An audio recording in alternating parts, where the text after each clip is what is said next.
Assalamualaikum warahmatullahi wabarakatuh. Waalaikumsalam warahmatullahi wabarakatuh. Bismillahirrahmanirrahim. Alhamdulillahi rabbil alamin.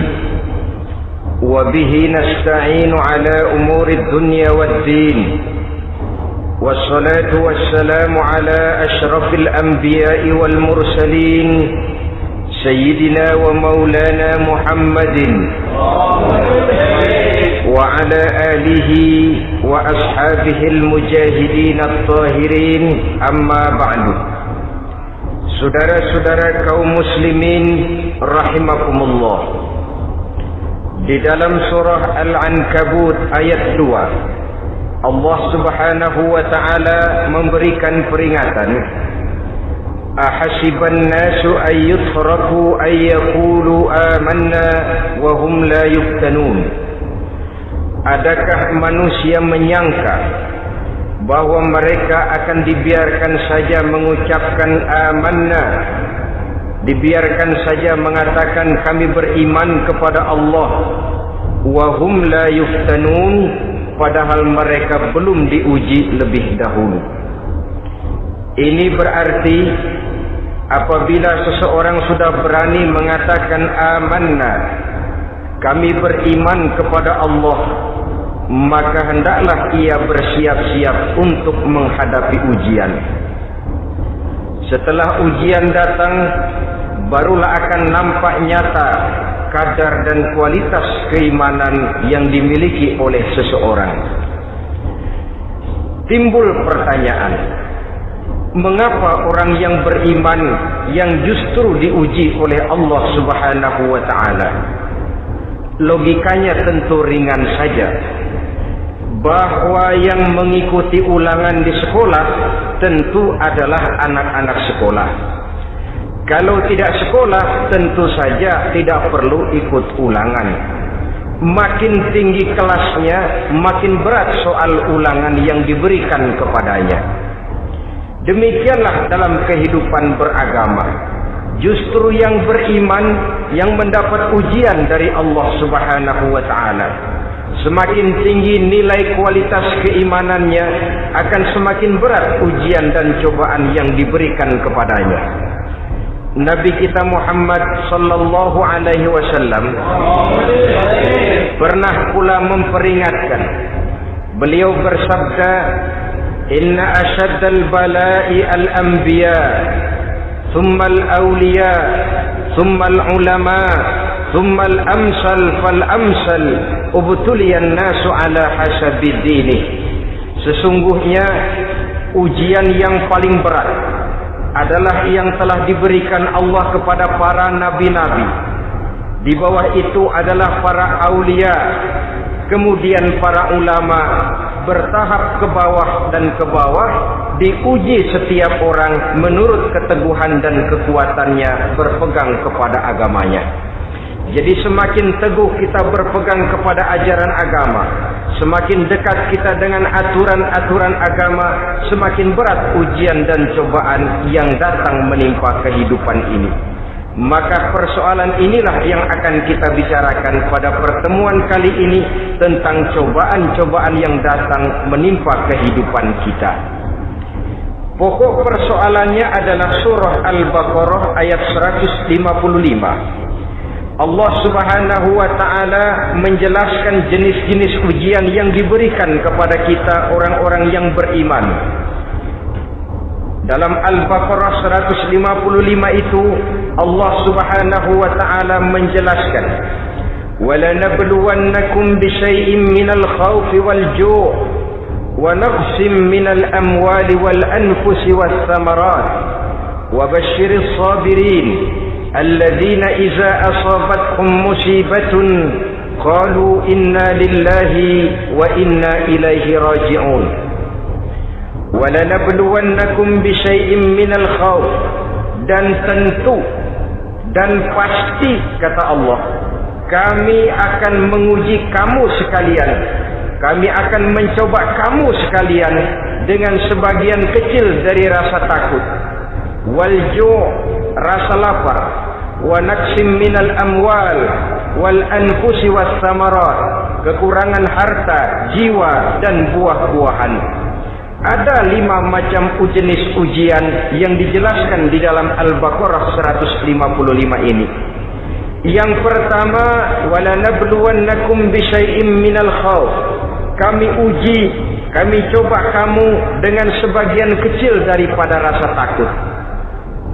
Setiap manusia terlahir dengan membawa 2 sifat. Yang kontroversil, akan disebut apa seseorang bergantung kepada sifat mana yang lebih menonjol di dalam dirinya. Tiap orang punya rasa berani, tiap orang punya rasa takut. Kalau beraninya lebih besar daripada takutnya, ia dinamakan pemberani. Tapi kalau takutnya yang lebih besar daripada beraninya, ia dinamakan penakut. Tapi yang jelas 2 sifat kontroversial ini memang ada dalam diri manusia. Akan diuji kamu sekalian dengan sebagian kecil daripada rasa takut. Takut yang kadang-kadang tidak beralasan. Yang kaya takut jatuh miskin, yang punya jabatan takut kehilangan kedudukan dan pengaruhnya, dan pada akhirnya yang hidup pun menjadi takut mati. Sesuatu yang sungguh tidak beralasan dan menimbulkan kegelisahan di dalam kehidupan. Mari kita lihat dampak yang ditimbulkan oleh rasa takut ini. Ada orang kaya yang takut jatuh miskin. Akibat rasa takutnya ini, pertama, ia menumpuk-numpuk harta sebisa-bisanya dengan menghalalkan segala macam cara. Tidak peduli halal haram, tidak ngerti hak batil, tidak tahu hak dan pantas dan ma'ruf munkar atau tercela. Yang penting ia bisa menumpuk-numpuk harta, menimbun-nimbunnya. Tidak hanya cukup untuk dirinya sendiri, kalau perlu anaknya sudah dipersiapkan untuk jadi orang kaya, cucunya disiapkan jadi orang kaya, anak cucunya, cucu-cucunya, seluruhnya. Dia takut jatuh miskin. Kemudian akibat dari rasa takut ini, ia pun terjebak ke dalam penyakit bakhil bin pelit alias kikir. Tidak sedikit pun tergerak hatinya untuk memberikan bantuan dan pertolongan kepada mereka yang memang memerlukannya. Termasuklah ia ke dalam apa yang diingatkan Allah, allazi jama'a malan wa addadahu yahsabu anna malahu akhlada. Orang-orang yang menumpuk-numpuk harta kemudian menghitung-hitungnya. Dia menyangka bahwa hartanya akan dapat mengekalkan kehidupannya di dunia ini. Dia menyangka hartanya akan dapat mengekalkan kebahagiaannya di dalam kehidupan ini. Maka kerjanya hanya menumpuk dan menumpuk, dan dia sangat takut untuk jatuh miskin. Saudara-saudara kaum muslimin rahimakumullah.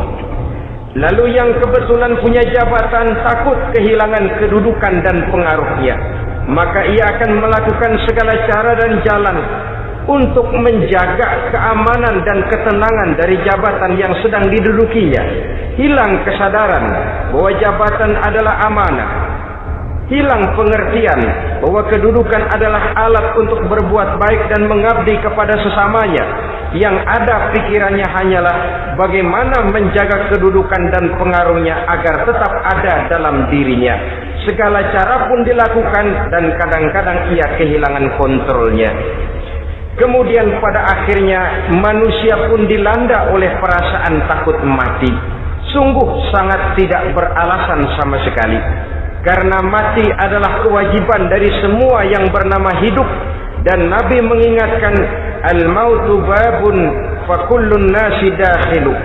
Mati adalah merupakan satu pintu yang setiap orang akan masuk ke dalam pintu itu. Bahkan mati sesungguhnya bisa merupakan nasihat di dalam kehidupan kita. Beliau bersabda, taraktu fikum nasihataini, natiqan wa samitan. Aku tinggalkan kepada kamu 2 macam nasihat. Pertama, nasihat yang pandai bicara, dan yang kedua, nasihat yang diam saja. Sahabat bertanya, nasihat yang pandai bicara itu apa ya Rasul? Beliau menjawab, Al-Quran. Kalau nasihat yang diam saja apa ya Rasul? Beliau menjawab, maut.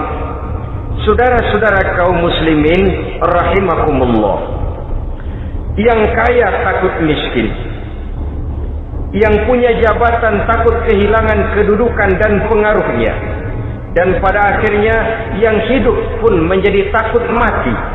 Sesungguhnya takut-takut yang sangat tidak beralasan sama sekali.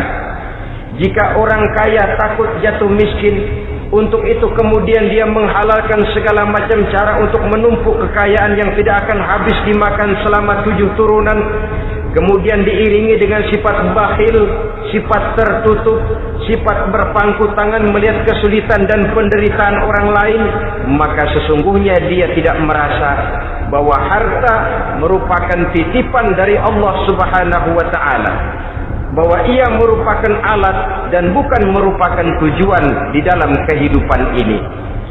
Takut miskin adalah satu penyakit yang mengakibatkan orang lupa diri dan lupa daratan. Takut kehilangan kedudukan dan pengaruh juga adalah penyakit yang menyebabkan orang menghalalkan segala macam cara untuk menjaga kedudukan dan jabatannya. Dan takut mati juga sebenarnya sesuatu yang tidak beralasan, sebab siapa yang berani hidup harus berani pula menghadapi mati. Yang takut mati tidak usah hidup saja, karena mati adalah kewajiban bagi semua orang-orang yang hidup. Oleh karenanya, rasa takut yang tidak beralasan sesungguhnya merupakan ujian untuk menguji nilai-nilai keimanan yang ada di dalam diri kita. Orang kaya diuji dengan hartanya, pejabat diuji dengan kedudukan dan pengaruhnya, manusia hidup diuji dengan akan datangnya mati yang menjemput kehidupannya. Menghadapi ujian-ujian semacam ini, maka marilah kita menyadari, yang kaya tidak perlu takut miskin. Dari Allah harta itu datang, kepada Allah harta itu akan kembali. Yang punya kedudukan dan pengaruh tidak usah takut kehilangan kedudukan dan pengaruhnya, karena jabatan sesungguhnya merupakan amanah dari Allah Subhanahu wa taala yang harus digunakan dan dianggap sebagai kesempatan untuk berbuat kebajikan sebanyak-banyaknya. Saudara-saudara kaum muslimin rahimakumullah, ini bagian pertama dari ujian-ujian yang ada dalam Al-Baqarah 155. Wala nabluwannakum bisyai'im minal khauf, kami akan uji, kami akan coba kamu dengan sebagian kecil daripada rasa takut. Takut yang kadang-kadang saya katakan sekali lagi sangat tidak beralasan. Akibatnya bisa menimbulkan gejala-gejala yang aneh di dalam kehidupan kita. Saudara-saudara, yang kedua, walju', akan kami uji kamu dengan rasa lapar. Kelaparan belum tentu identik dengan kemiskinan. Bahkan di dalam surah An-Nahl ayat 112, Allah Subhanahu wa taala memberikan contoh yang sangat nyata dan jelas. Wa daraballahu mathalan qaryatan kanat aminatan mutmainnah ya'tiha rizquha ragadan min kulli makan fakafarat bi an'amillah wa azaqaha Allahu libasal ju'i wal khaufi bima kanu yasnaun. Allah memberikan contoh bagaimana keadaan satu negeri yang makmur, aman, tenang, tentram. Rezekinya datang dari segala arah. Fakafarat bi an'amillah, tapi sayang sekali penduduknya kufur dengan nikmat yang diberikan Allah Subhanahu wa taala kepada mereka. Akibatnya fa'azaqahallahu libasal ju'i wal khauf, Allah timpakan kepada mereka kelaparan dan ketakutan bima kanu yasnaun, sebagai akibat dari apa yang telah mereka lakukan. Marilah kita melihat contoh dalam Al-Quran ini untuk mengadakan introspeksi di dalam diri dan kehidupan kita masing-masing. Adalah satu keberuntungan bahwa kita sebagai manusia dijadikan Allah sebagai khalifahnya di permukaan bumi ini, yang ditugaskan untuk membudidayakan alam, mengelola dan mengambil manfaatnya bagi sebesar-besar manfaat di dalam kehidupan kita. Dijadikannya bumi untuk tempat tinggal kita sebagai hamparan di mana segala fasilitas dan kebutuhan hidup kita tersedia. Tinggal lagi kita pandai-pandai mengelolanya. Apalagi buat kita Muslim yang tinggal di persada Nusantara tercinta Indonesia ini. Satu negara yang orang katakan untayan jamrud katulistiwa, yang hijau ranau subur makmur, melahirkan slogan dengan kata gemah rifah loh jenawi toto tentrem kerto raharjo. Negara yang demikian subur, negara yang demikian indah, negara yang demikian hijau ranau ini, apabila kita terkena fakafarat bi an'umillah, kufur kepada nikmat yang diberikan oleh Allah kepada kita, dia tidak akan mendatangkan ketenangan, dia tidak akan mendatangkan kesejahteraan, bahkan akan sangat boleh jadi akan menimbulkan kekacauan, ketidaktenangan dan kelaparan di tengah negara yang subur makmur. Inilah yang sangat menyedihkan. Kenapa ini bisa terjadi? Fakafarat bi an'umillah, orang kufur terhadap nikmat yang diberikan Allah Subhanahu wa taala. Diberikan negara yang subur, makmur, indah, hijau ranau, tapi dikelola dengan cara yang brutal dan membabi buta. Menguras sumber daya alam melampaui sebagaimana yang seharusnya, sehingga memperkosa keadaan alam itu sendiri. Hutan dan belukar yang ditebangi secara liar dan sembarangan akan melahirkan gurun-gurun pasir yang gersang dan tandus, sehingga dengan demikian maka akan mengakibatkan malapetaka bagi kehidupan manusia itu sendiri. Begitu juga percobaan-percobaan ilmu pengetahuan yang mengundang dan mengandung reaktor-reaktor nuklir akan memberikan luka kepada alam itu sendiri, yang mengakibatkan akan kembali kerugian kepada makhluk bernama manusia. Saudara-saudara kaum muslimin rahimakumullah. Jadi dengan demikian, di dalam satu negara yang subur, hijau, ranau dan makmur, bisa saja terjadi kelaparan apabila kita ingkar, tidak mau bersyukur terhadap nikmat yang diberikan Allah kepada kita. Kita kelola alam ini seenak perut kita saja dengan tidak memikirkan akibatnya di kelak kemudian hari nanti. Kita ambil satu contoh. Orang-orang tua kita dulu pada umur 60 tahun, 70 tahun, kalau dia menanam kelapa, orang lalu bertanya, kakek nanam kelapa untuk siapa nanti? Apa jawabannya? Untuk anak cucu saya. Umur 60 tahun atau umur 70 tahun, ia masih menanam pohon kelapa. Untuk apa katanya? Untuk anak cucu saya di belakang kemudian hari nanti. Orang yang bisa menanamkan sesuatu untuk generasi yang akan datang, itulah orang tua yang bijaksana. Tapi orang yang menanam sesuatu hanya untuk kepentingan dirinya sendiri saja, maka itulah orang yang hanya mementingkan diri sendiri atau orang egois. Tapi lebih celaka lagi, orang yang mau melakukan sesuatu yang akan meninggalkan akibat bagi generasi yang akan datang, akibat yang tidak baik, itulah orang yang aniaya, orang yang zalim di dalam kehidupan kita. Bumi, tempat di mana kita manusia tinggal, bukan satu wujud yang tanpa batas. Pernahkah kita membayangkan cuma satu bumi untuk dihuni oleh 5 miliar lebih dari makhluk bernama manusia, yang kadang-kadang pertumbuhan sarana untuk menunjang kehidupan tidak sepesat pertumbuhan jumlah makhluk bernama manusia itu sendiri. Oleh karena itu kita dituntut untuk pandai-pandai mengelola, membudidayakan alam ini dengan tetap menjaga keseimbangannya, sehingga bahaya kelaparan yang merupakan ujian di dalam kehidupan, insya Allah tidak akan kita temukan di dalam kehidupan kita. Saudara-saudara kaum muslimin rahimakumullah, ini kelaparan dalam artian sebagai satu bangsa. Bisa juga kelaparan dalam artian dalam kehidupan pribadi daripada manusia. Hidup ini, kata orang, berjalan bagaikan roda pedati. Sekali tempo naik kita ke atas, lain saat turun kita ke bawah. Ada saatnya kita jaya, ada saatnya kita pun mengalami kemunduran. Oleh karena itu, pasang surut kehidupan ini membuat orang seharusnya sadar bahwa pasang surut itu tidak harus menyebabkan pasang surutnya dia di dalam melaksanakan ibadahnya kepada Allah Subhanahu wa ta'ala.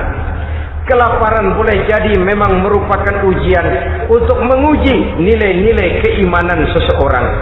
Apabila dalam kondisi lapar imannya mantap, imannya teguh, imannya kuat, maka dalam kondisi di mana perutnya tidak lapar, tentu iman itu akan lebih bertambah mantap lagi. Kalau orang perutnya kenyang, kalau orang perutnya berisi penuh, lalu imannya stabil, kemudian pada saat kelaparan imannya pun mengalami penurunan, maka di situ nyata, di saat dia diuji dengan kelaparan, kualitas imannya ikut menyurut, mundur ke belakang, dan mengalami proses degradasi, proses peluncuran dan penurunan. Oleh karenanya, marilah kita menyadari Allah Subhanahu wa ta'ala senantiasa memberikan yang terbaik kepada kita bersama. Kelaparan, apabila kita terima dengan sikap lapang dada, tidak akan menyebabkan kita menjadi berbuat nekat, tetapi kita tetap dalam kontrol, tetap dalam keadaan yang stabil, tidak keluar dengan melakukan perbuatan-perbuatan yang negatif. Bagaimanapun kita ingin membela dan mempertahankan kelangsungan hidup, betapa dan bagaimanapun kita ingin menjaga kelangsungan perut, namun kita tetap tidak keluar dari norma-norma dan kaedah-kaedah yang telah ditentukan di dalam kehidupan beragama. Inilah cobaan yang kedua yang ada dijelaskan dalam Al-Baqarah ayat 155 tadi, berupa kelaparan. Yang ketiga, wa naqsim minal amwal, kekurangan harta alias kemiskinan. Kemiskinan, saudara-saudara, merupakan ujian dari Allah Subhanahu wa ta'ala untuk menguji sejauh mana kekuatan iman yang kita miliki di dalam kehidupan. Tetapi sesungguhnya bukan hanya kemiskinan, kekayaan pun pada hakikatnya juga merupakan ujian. Namun umumnya manusia akan lebih merasa diuji jikalau dia miskin daripada diuji jikalau dia menjadi orang yang kaya. Pada sisi lain, kenyataan mengatakan banyak orang lulus ketika diuji dengan kemiskinan, tetapi gagal berantakan setelah diuji dengan kekayaan. Kemiskinan pun apabila kita lihat dari segi kehidupan bermacam bentuknya. Ada kemiskinan di bidang ilmu pengetahuan, karena kemiskinan dan kebodohan memang merupakan dua saudara yang seakan-akan sekandung. Yang satu bisa menimbulkan yang lain, tapi paling celaka kalau keduanya sudah berjalan beriringan. Maksud saya, kemiskinan bisa menimbulkan kebodohan, kebodohan bisa menimbulkan kemiskinan, tapi yang paling celaka sudahlah miskin, bodoh pula. Miskin ilmu. Yang kedua, miskin akhlak. Ini lebih parah lagi daripada miskin ilmu. Kalau miskin ilmu, orang sekadar goblok bin bodoh alias tolol, maka miskin akhlak ini menyebabkan orang kurang ajar, tidak punya budi pekerti. Sehingga dengan demikian miskin akhlak sesungguhnya lebih bahaya daripada miskin ilmu. Adapun miskin yang kita kenal pada umumnya dan juga yang dimaksud dalam ayat ini adalah miskin harta. Imam Ali karramallahu wajhah pernah memberikan peringatan, kadal faqru ayyakuna kufran. Boleh jadi kemiskinan mendekatkan orang kepada kekufuran. Dengan kata lain, biasanya kemiskinan bisa membuat orang nekat. Kalau sudah nekat, maka bukan cuma harga diri yang terjual, bukan cuma keluarga yang terjual, bukan cuma nilai-nilai materi yang dimilikinya yang terjual, bahkan iman dan keyakinannya. akidah dan pandangan hidupnya pun tidak akan segan-segan digadaikannya, dijualnya untuk mengatasi kelaparan dan kemiskinan itu tadi. Padahal selalu diingatkan, pandangan dan keyakinan, iman sesungguhnya merupakan intan paling mahal, sesungguhnya merupakan mutiara paling berharga di dalam kehidupan kita. Maka kemiskinan memang merupakan ujian. Banyak orang yang kebal berhadapan dengan segala macam cobaan, tapi pada saat diuji dengan kemiskinan, ia tidak tahan diri, ia tidak sanggup menjaga dan mempertahankan akidahnya, maka akidah yang cuma satu-satunya pun ikut terjual juga adanya. Saudara-saudara kaum muslimin rahimakumullah, mari kita menelusuri bahwa sesungguhnya Nabi menyatakan, ajaban li amril muslim, inna amrahu kullahu lahu khair. Aneh kata Nabi, aku heran kata Nabi, urusan orang Islam ini sesungguhnya semuanya baik. Baik bagaimana? Kalau dia kaya, dia bersyukur, dan itu baik. Kalau dia miskin, dia bersabar, itu juga baik. Jadi kaya bagi orang Islam baik, miskin bagi orang Islam juga baik. Kalau dia kaya, dia akan bisa berkata, alhamdulillah saya kaya, mudah-mudahan harta ini bisa menunjang ibadah saya kepada Allah Subhanahu wa taala. Baik. Kalau dia miskin, dia juga berkata, alhamdulillah saya miskin, mudah-mudahan di akhirat nanti pemeriksaannya tidak lama-lama seperti orang kaya. Ya kalau melarat yang mau diperiksa apaan? Memang nggak punya apa-apa. Yang kaya boleh jadi pemeriksaannya rada surat, banyak sikutannya. Saudara-saudara kaum muslimin, dua persoalan ini baik kalau kita tidak salah terima. Mana yang lebih baik? Tentu yang lebih baik menjadi orang kaya yang bersyukur. Dan itu memang wajar. Kaya syukur, miskin sabar. Yang luar biasa kalau mau tahu, miskin syukur. Kalau kaya syukur memang mestinya. Miskin sabar, ya mestinya lah. Miskin kagak sabar mau kemana? Tapi yang luar biasa sesungguhnya miskin syukur. Syukur bagaimana? Ya seperti saya katakan tadi, alhamdulillah, mudah-mudahan di akhirat nanti pemeriksaannya tidak lama seperti orang yang kaya. Sehingga kata Nabi, setiap persoalan yang dihadapi umat Islam baik bagi dia. Miskin baik, kaya baik, asal orang tidak salah terima. Tapi sebaliknya, kalau salah terima, kaya lupa diri, miskin lupa daratan. Pada posisi di mana dia sebenarnya tidak bisa menerima kenyataan dengan baik, akhirnya kehilangan kontrol. Saudara-saudara kaum muslimin rahimakumullah, karena itu pada pertemuan kali ini saya ingin mengajak kita bersama, marilah kita menyadari betapapun kemiskinan yang datang menimpa, seluruhnya merupakan ujian yang datang dari Allah untuk menguji nilai-nilai keimanan kita. Jangan iman itu berubah, jangan akidah itu bergoyah, jangan keyakinan dan pandangan hidup itu tertukar dengan keyakinan dan pandangan hidup lainnya. Bahkan dalam kemiskinan, orang biasanya menemukan diri dan kepribadiannya. Dalam kemiskinan, orang bisa berjalan lebih lurus untuk mendekati Allah Subhanahu wa ta'ala. Sesungguhnya kemiskinan bukan merupakan sesuatu yang harus kita takuti, apalagi kalau ia memang merupakan ujian. Kemiskinan yang merupakan ujian adalah kemiskinan yang akan berakhir dengan kebaikan. Saudara-saudara kaum muslimin, tapi jangan lupa membicarakan pokok persoalannya. Ini kalau kemiskinan menimpa orang-orang yang beriman, itu yang ujian. Kalau nggak beriman, melarat bukan ujian, persekot.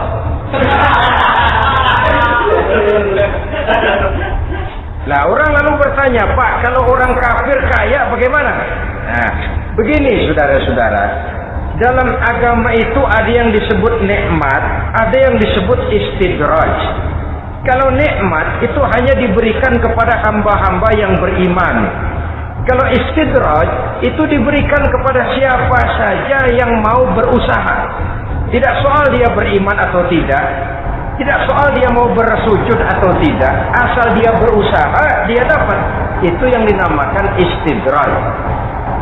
Seperti orang mancing ikan, mesti diberikan umpan. Setelah umpan itu dimakan, tidak langsung ditarik, tapi diulur dulu sampai kira-kira mata kail itu nyangkut di leher si ikan, baru diangkat ikan itu ke atas, dan sampai di atas kita bisa maklum nasib ikan tadi. Bisa digetok, bisa dibacok, bisa digoreng, bisa dipepes, tapi yang jelas nasibnya merana. Maka kalau ada orang makin jauh dari agama, makin kaya, makin tidak mau sholat, makin berlimpah hartanya, saudara tidak usah heran, cukup dalam hati saja, ikan lo. Jangan keras-keras, marah dia.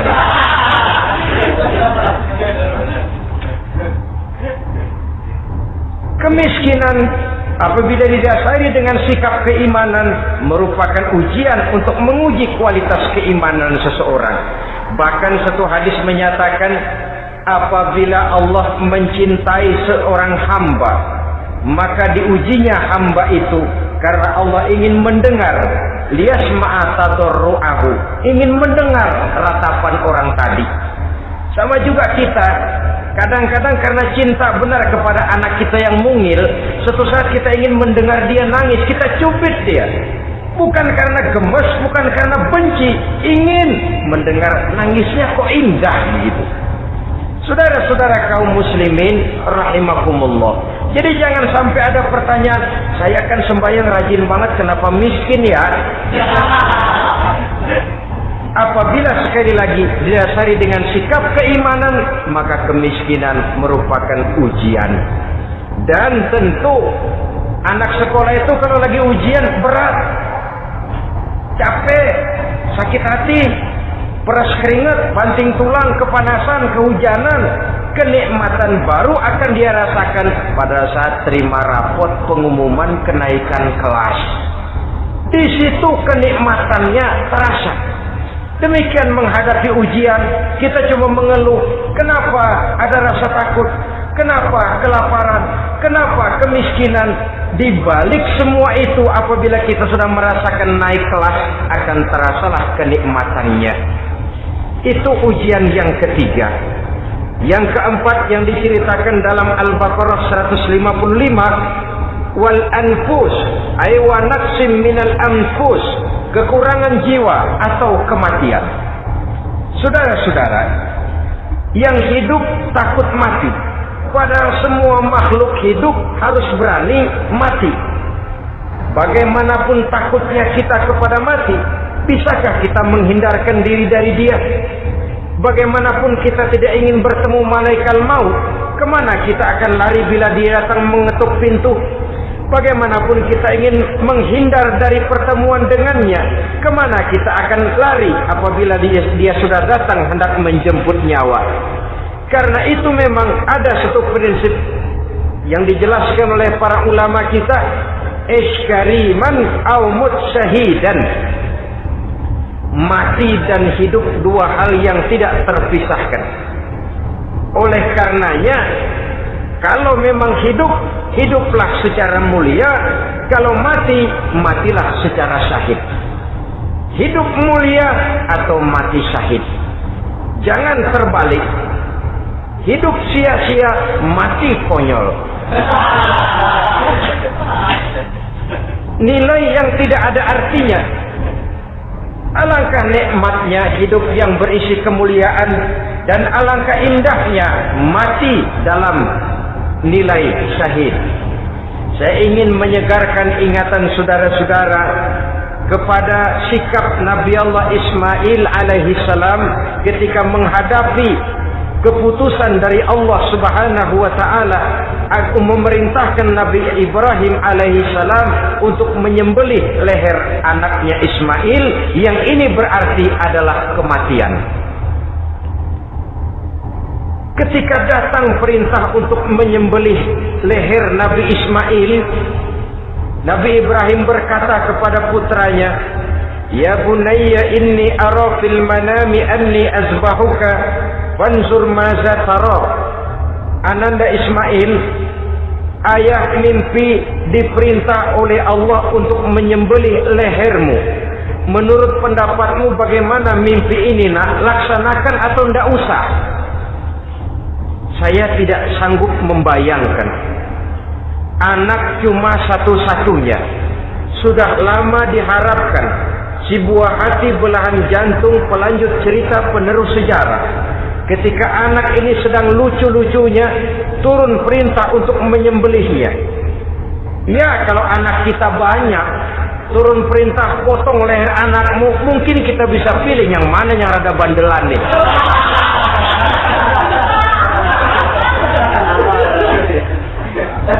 Tapi ini anak cuma satu-satunya. Lucu, sudah lama diharapkan. Dan memang itu juga merupakan ujian kepada Nabi Allah Ibrahim. Seolah-olah Allah berkata, "Hai Ibrahim, dahulu sebelum kau punya anak, kau memang cinta kepadaku. Sekarang setelah kau punya anak, masuk rasa cinta anak ke dalam hatimu. Buktikan Ibrahim, mana yang lebih besar, cintamu kepadaku, kata Allah, atau cintamu kepada anakmu. Sembelih leher anakmu."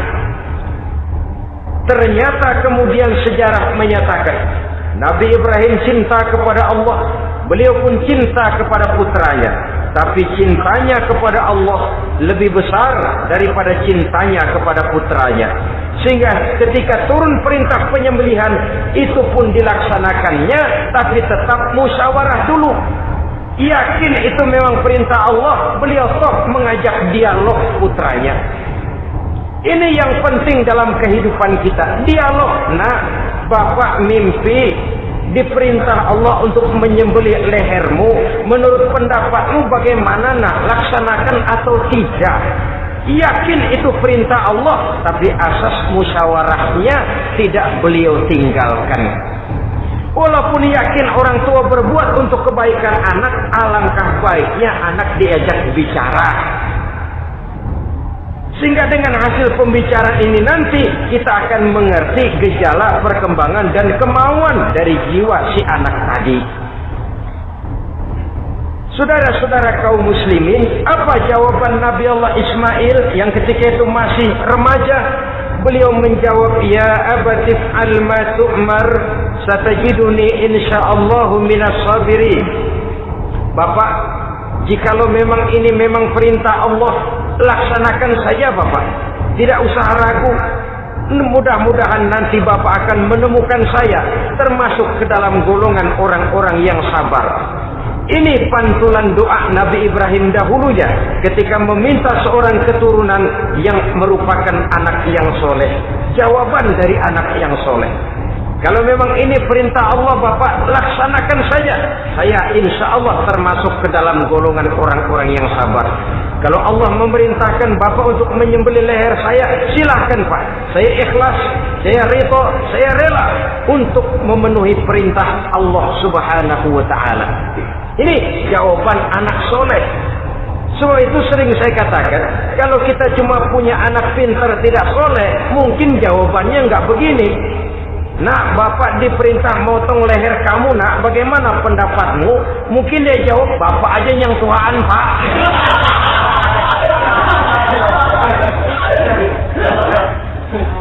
Saudara-saudara kaum muslimin rahimakumullah. Jadi prinsip ini gugur memenuhi panggilan Allah.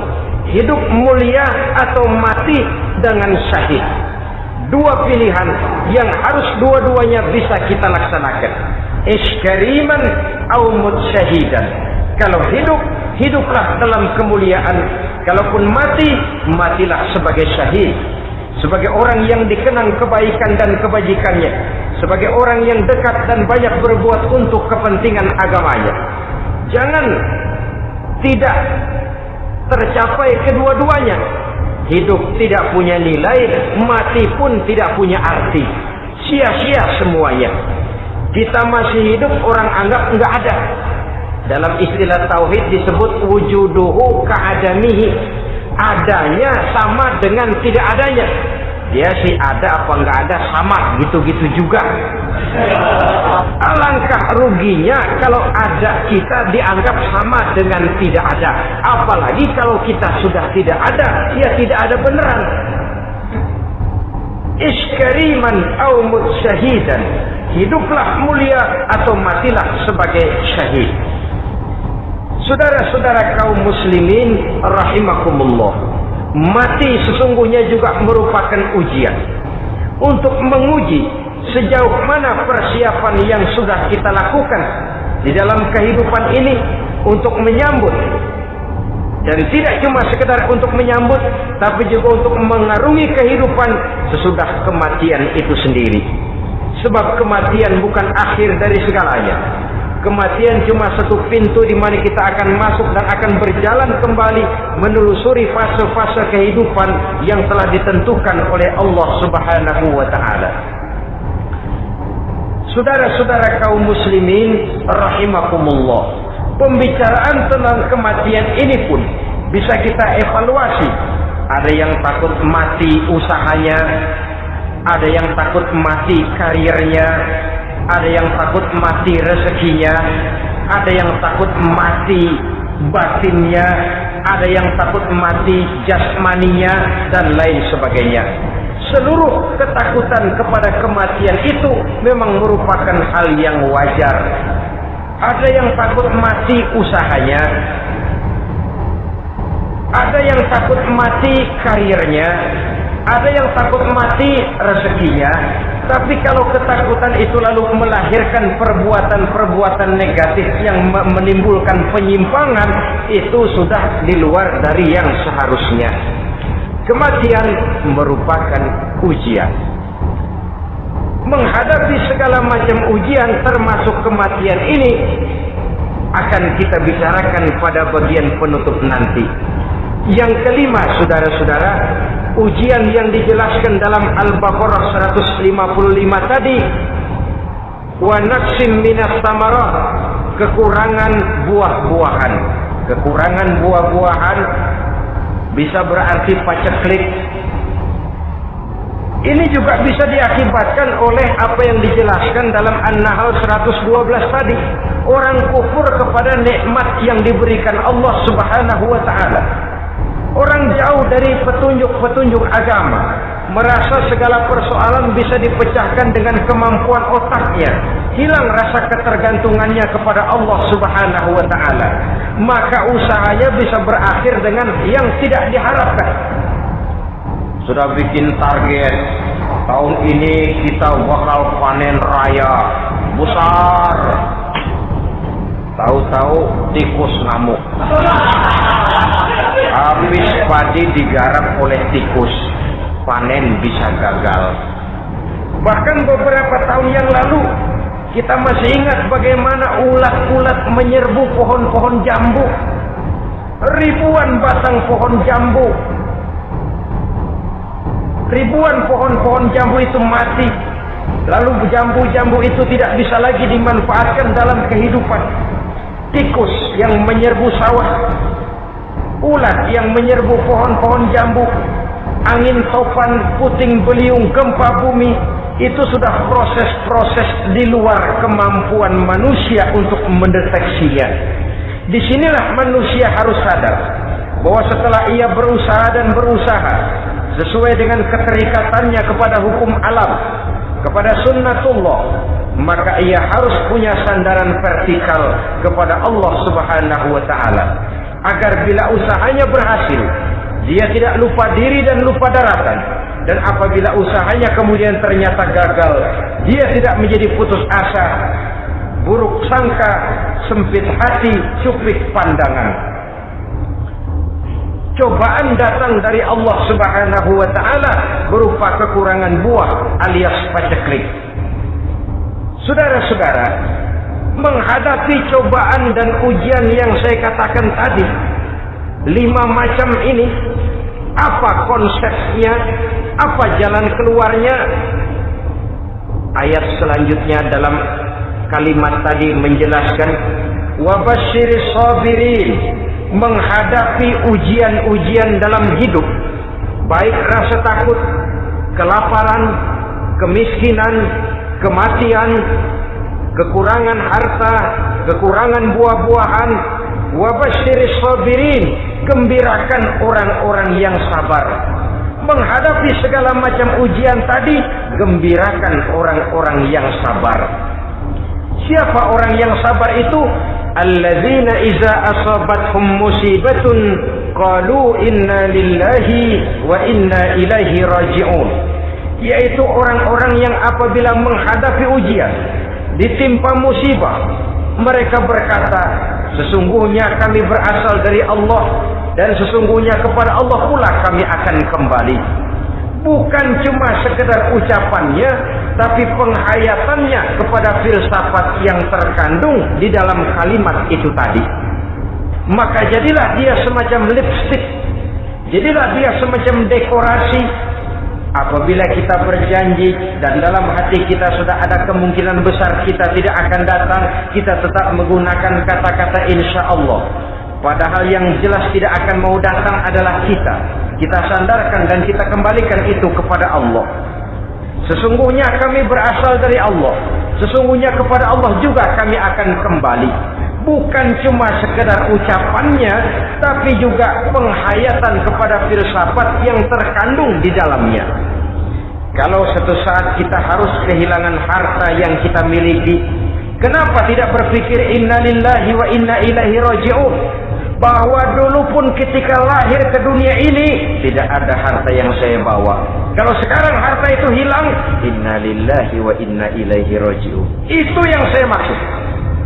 Kalau sekarang, kalau suatu saat kita harus melepaskan pangkat jabatan yang kita sayangi, kenapa kita tidak kembali kepada inna lillahi?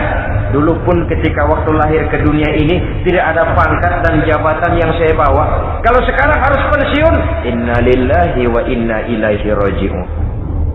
Ini kadang-kadang enggak dengar mau mutasi, mau pensiun, mulutnya inna lillahi, tapi gerbek-gerbek dukun diusut.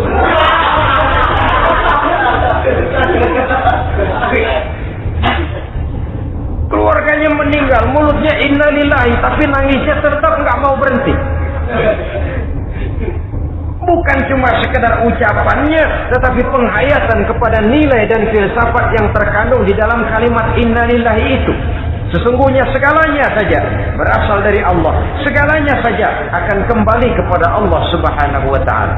Kalau ini yang kita jadikan landasan, maka sesungguhnya menghadapi berbagai ujian ini kita tidak akan salah singkap, tidak akan salah tingkah, tidak akan salah sikap. Kalau sudah ini dasar dan fondasi yang menjadi landasan tempat di mana seluruh cobaan datang bertumpu, segalanya datang dari Allah, segalanya akan kembali kepada Allah, maka betapapun bertumpu ujian datang menimpa, rasanya tidak akan lagi membuat kita goyah, karena fondasi tempat kita berdiri sudah demikian kokoh dan kuatnya.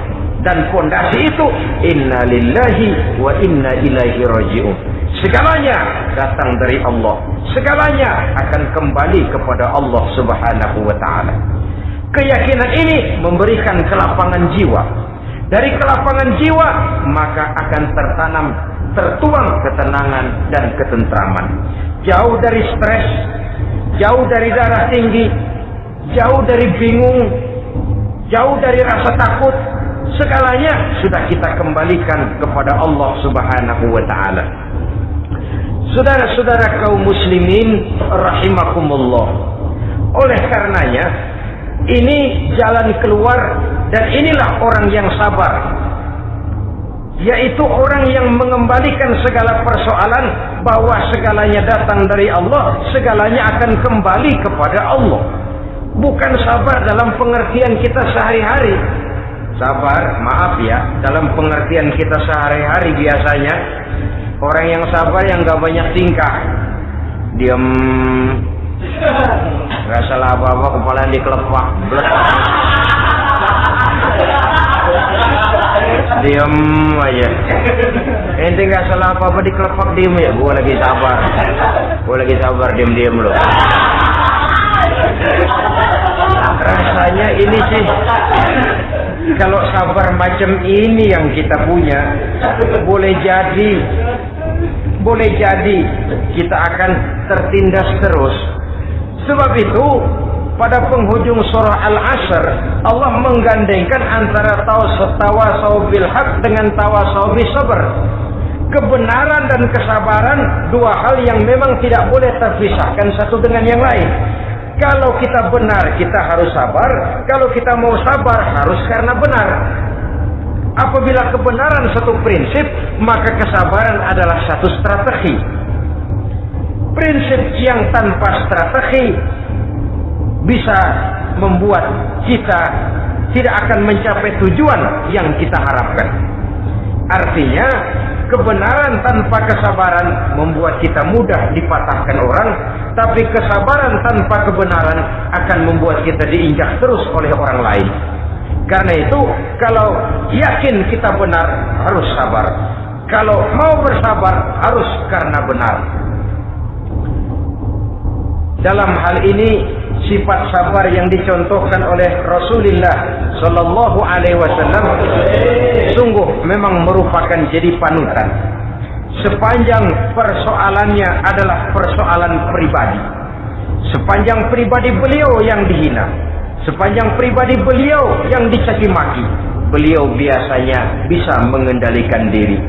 Tapi kalau sudah agama masalahnya, maka beliau pun tidak segan-segan mencabut pedang, maju ke medan perang.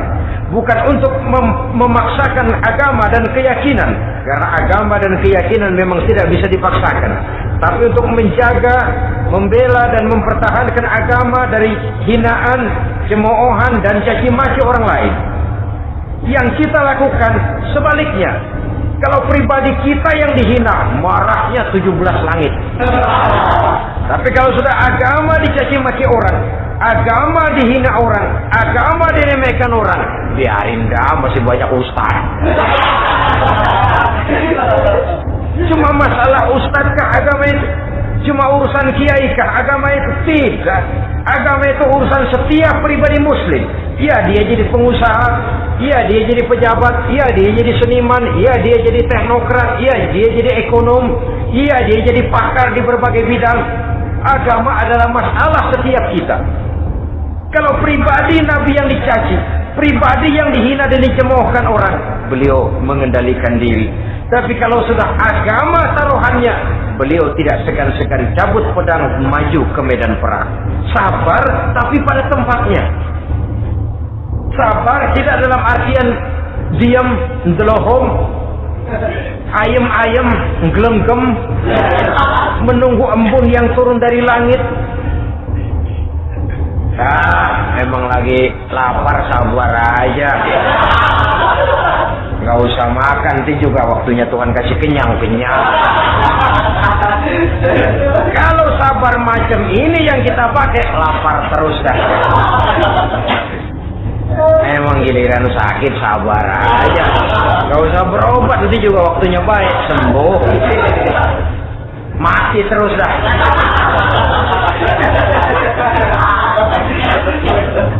Ya, perkara ada orang sakit tidak berobat sembuh, itu hak Allah.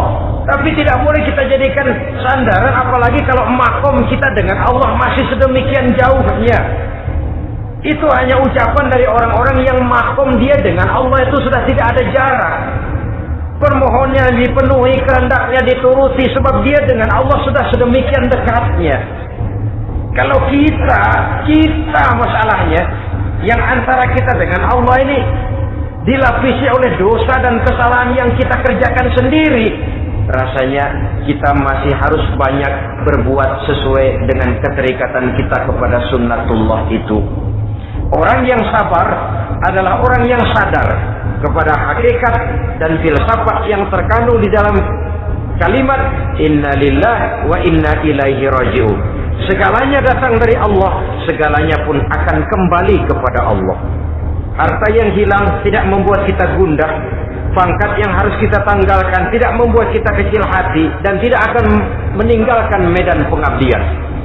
Kenapa? Kita cuma menganggap itu satu titipan.